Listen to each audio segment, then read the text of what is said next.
Nearly the entire population of Gaza, that's 2.3 million people, is at imminent risk of famine. Food is so scarce, when aid appears, people are desperate to get their hands on it. While the food that is available is now very expensive. With 500,000 people already facing extreme hunger as a result of the destruction of food systems due to the siege. On average, only 30 trucks are allowed in daily to Gaza, compared to 500 at pre-war levels.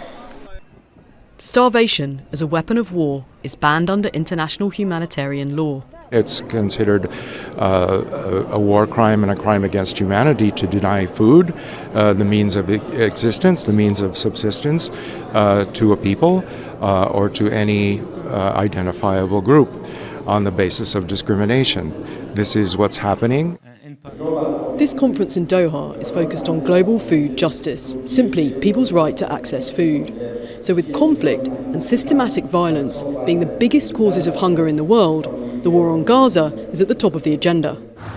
Although the restriction and control of food in Gaza didn't begin on the 7th of October with this recent war. Gaza has been under blockade since 2007, with Israel controlling what goes in and out. The calories of the community have been calculated and translated into quantities of food and basic stuff, and this was translated into truckloads that were allowed to Gaza. And these types of food restrictions will likely not end when this war is over.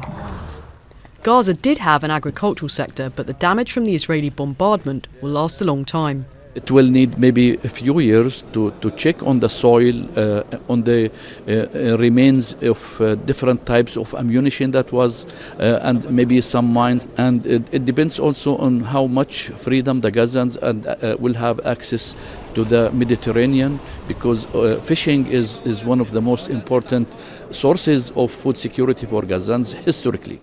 Starvation is largely a man-made problem, and therefore it urgently needs man-made solutions to stop people dying of hunger. In Gaza, the only solution is an end to the Israeli bombardment. Imogen, Kimber, Al Jazeera, Doha. Make sure to subscribe to our channel to get the latest news from Al Jazeera.